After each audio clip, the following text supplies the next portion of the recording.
"So, Abigail, have you learned how to bake your pies yet?" Ben kidded at his friend once again. "Ben, you're not original. The second year, the same stupid question. Change your record.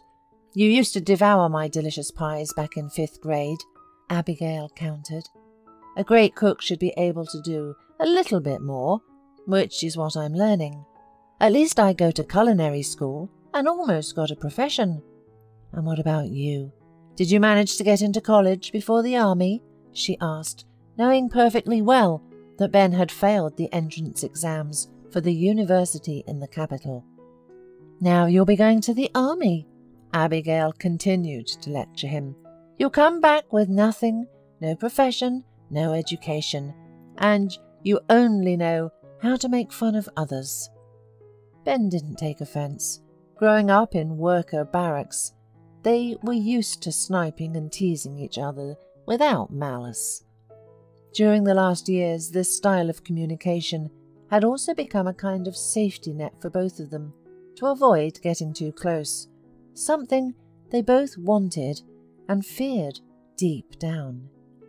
Abigail's father was disabled.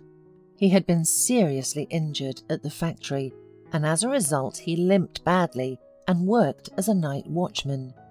When he used to return home from his shift, he never saw his wife, who worked at the library since early morning. Abigail used to meet her father before school, feed him with what her mother had prepared in advance, and then started cooking herself to help her mother. Abigail cooked her first soup at the age of 11. She liked that her cooking was praised, liked to treat the neighbours, feed her father, and all people in general. So she decided to find a culinary school to become a first-class chef. Abigail dreamed of working in a prestigious restaurant where visitors would admire the chef's art and would invite her to the hall to thank her. She often imagined their surprise when a petite, cute girl would come out instead of a big, chubby man. With these plans in mind, Abigail graduated with honours and went to Café Antoinette's, where they were looking for a cook. "It's okay," she told herself. "The path to a Michelin star goes through bistros and fast food joints. I'll be able to showcase my talent anywhere." Abigail passed a rigorous test given by Antoinette, the owner of this and a few other small but popular cafes in the city, with flying colours. However, to her surprise, the owner still took her only on probation. "This is something we do here," explained Viola, the waitress, to Abigail. "Free labour. Do you think you're the first one to work here for a month without pay? You'll work hard, they'll find something to nitpick about and you'll be gone. But firing someone is Antoinette's son's speciality. He oversees all their cafes and is the director. Gavin is young but very meticulous, always nitpicking." Abigail was unsure whether to believe Viola or not. She knew Viola was lazy, sloppy and slow, so when the young boss fired her, no one was particularly surprised. However, he constantly praised Abigail for her excellent cooking skills, speed and cleanliness in the kitchen. But to be honest, it was very difficult for Abigail. She was small in stature, and the pots and pans in the cafe were not for home use, and were very heavy and big. On an ordinary day, it was still manageable, but on weekends, large groups often ordered festive dinners in the cafe, and this was Abigail's worst nightmare. Antoinette was frugal and saved money on her employees, so Abigail had to work for 3 people. Her salary was not very high, and no one was rushing to give tips to the cook or call her out to the hall for thanks and admiration. On one of those physically exhausting and unpleasant days, Gavin approached her. "Why are you struggling here?" he exclaimed sympathetically. It was the height of summer, and the heat in the kitchen was unbearable. The owner was in no hurry to spend money on a good air conditioner. "Abigail, go work as a waitress. I'll find a male cook to replace you, someone who can handle it better. You'll work yourself to death here. We just fired Viola recently, so there's a place for you." "But how?" I stuttered. "I dreamed of becoming a cook."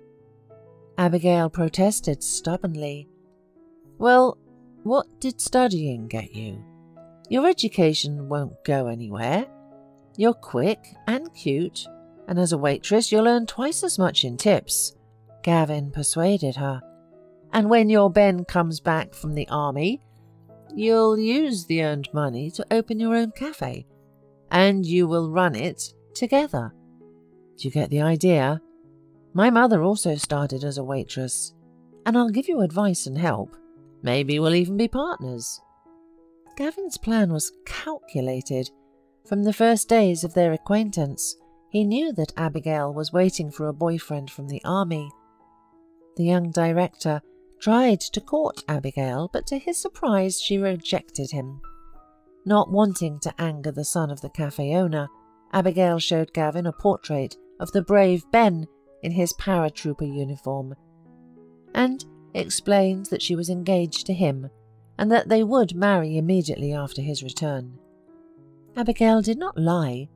She told Ben herself that she loved him and would wait for him. He was happy, and he wrote her tender letters. No matter how tired she was after work, she always answered him immediately.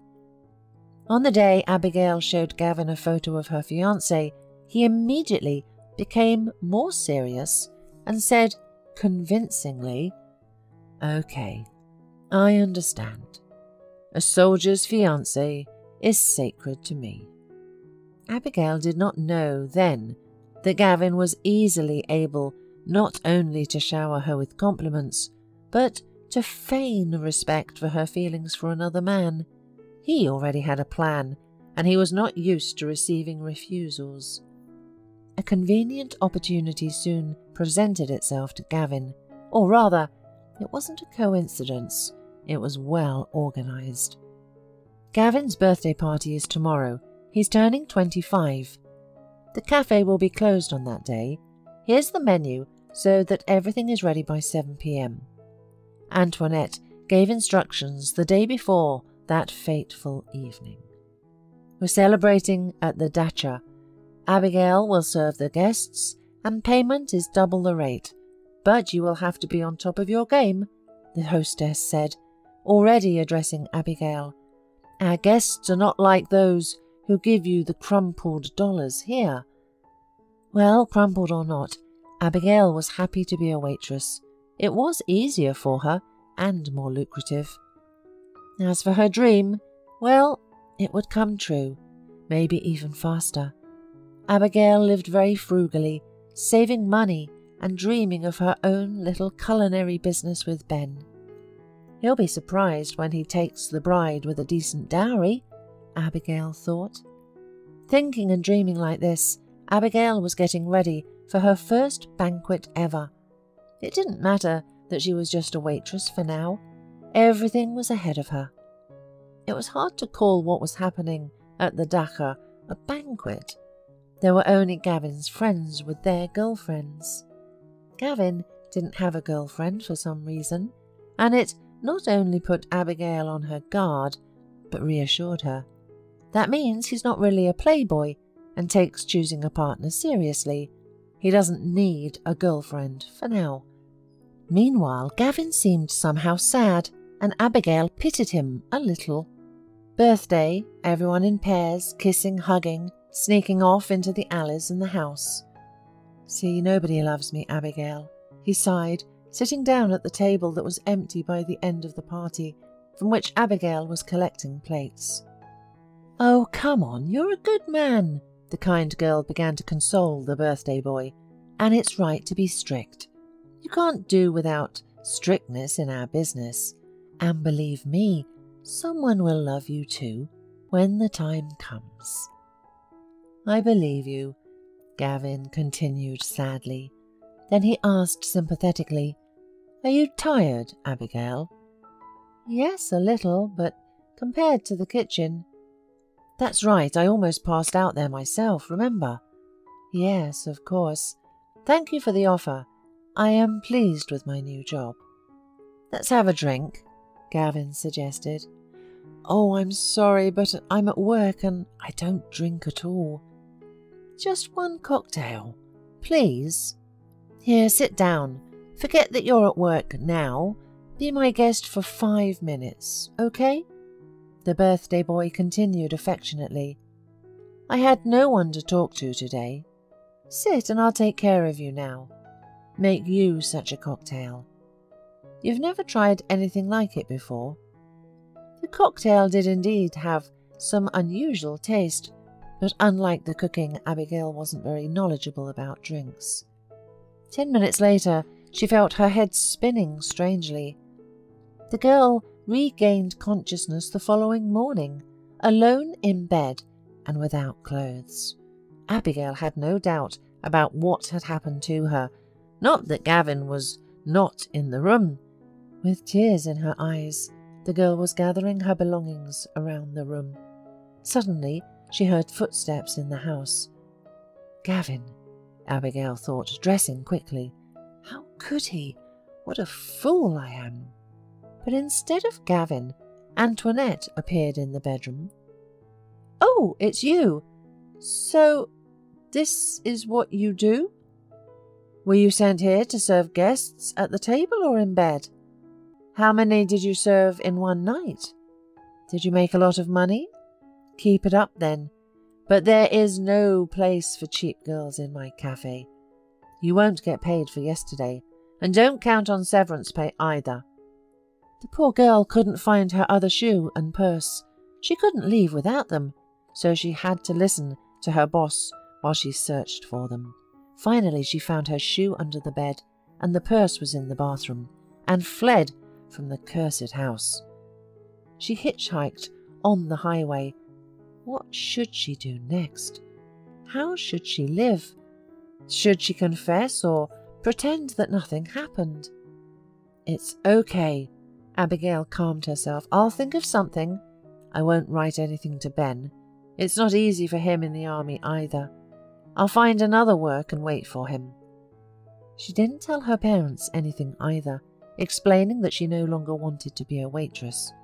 However, she planned to look for a job as a cook's assistant, preferably in a decent establishment. As a result, Abigail decided to move to the capital. She couldn't stay in her hometown after what had happened, and there were no prospects. Her persistent job search paid off. She was hired as an assistant cook at a charming family restaurant. They even provided her with a small room near the restaurant. The elderly chef and owner, Harrison, immediately appreciated Abigail's skills and her burning desire to learn all the intricacies of their craft. He was happy to share his secrets with her.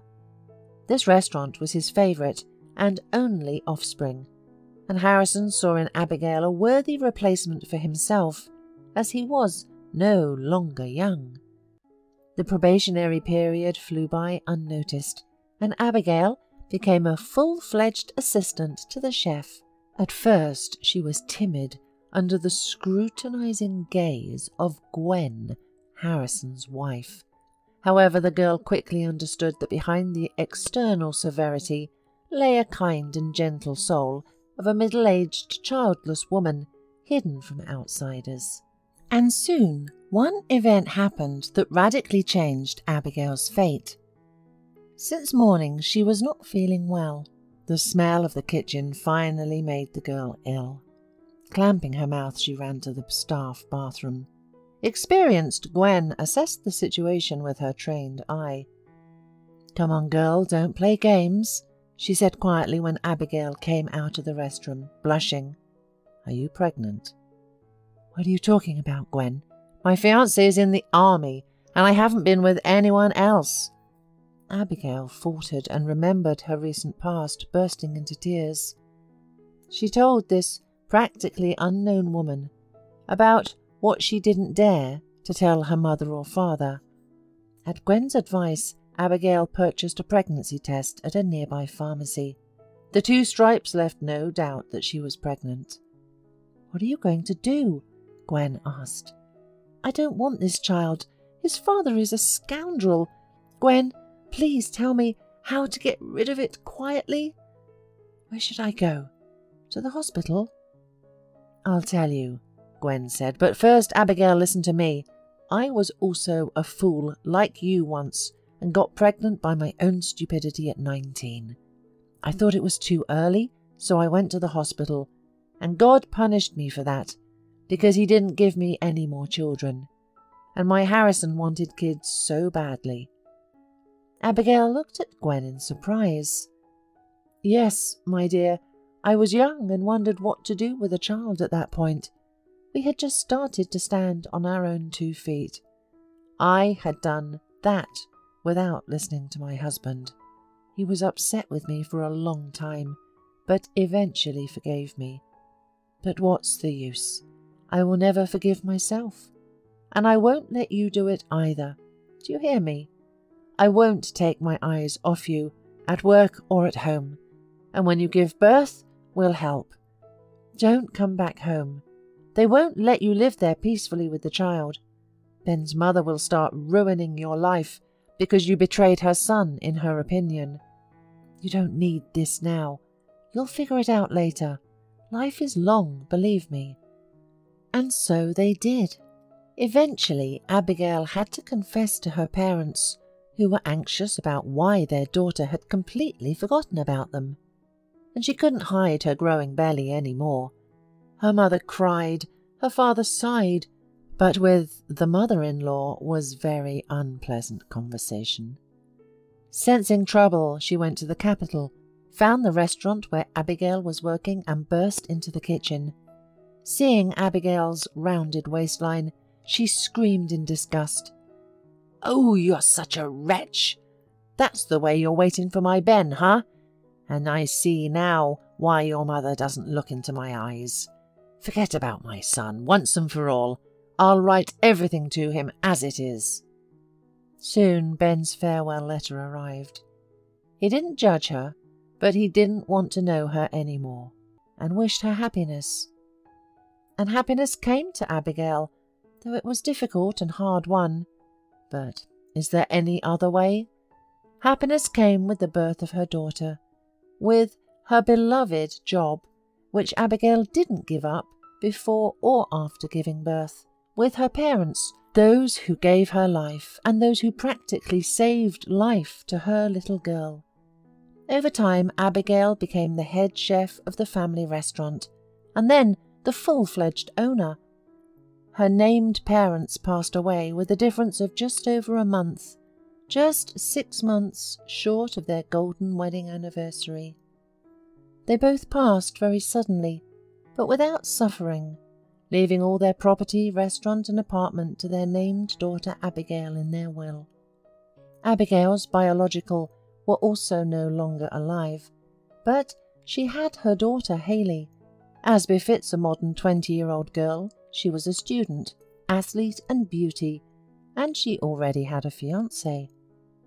However, there were no changes in Abigail's personal life. No, of course she wasn't a nun, and she had romances, some relationships in her life, but she either wasn't proposed or she didn't want to marry those who proposed to her. But frankly speaking, she was proposed often. She was beautiful, had money, an apartment in the capital, a restaurant, but her heart was silent. She even went with a friend to a famous fortune-teller once. "You'll have a meeting waiting for you," the fortune-teller confidently said, "very soon." Abigail even laughed. What kind of a meeting do I need when I have plenty of meetings in the restaurant? And the next day, Ben came to her to apply for a job as a driver. He, as it turns out, also lived in the capital, but recently he moved here after divorcing his wife, leaving her the apartment in their hometown. Abigail and Ben had forgiven each other long ago, of course. After all these years, what could they share except the rest of their lives? Half a year later, Ben and Abigail decided to live together. He quickly grasped all the nuances of her business and became her manager. Hayley studied in another city. Every day she and Abigail would video call each other and share details about their day.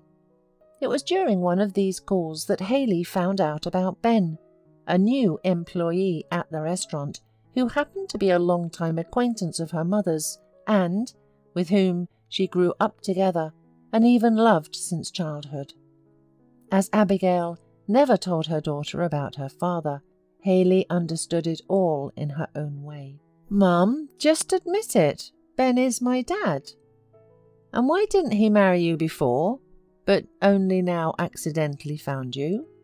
Of course, now that you have restaurants, apartments, he left you then, didn't he?"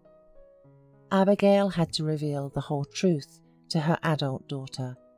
She explained that Hayley's biological father had succumbed to drug addiction and spent all of his money before dying on an overdose several years ago. Hayley's grandmother, Antoinette, died earlier from a heart attack, unable to survive bankruptcy. Abigail knew all of this because she regularly travelled to her hometown, first to visit her parents, then to clean up their graves. Hayley listened to her mother. It seemed to her that she wasn't telling her life to her, but some kind of soap opera or a woman's novel. But Hayley was young and didn't yet understand how complex life can be. When she returned from college on vacation and learned that her mother and Ben were living together, she teased them. "You're really something, at 40 years of age to get married." "We are not old people at all," Abigail smiled. "Wait and see. We'll give you a little brother in 8 months, and you'll be able to babysit." Hearing this, Ben's face lit up with joy. This was news that Abigail had been keeping from him, waiting for Hayley's arrival to share it as a surprise. Ben hugged his beloved and whispered that he loved her very much. Ben and Abigail were happy because life only begins at 40. However, that's another story.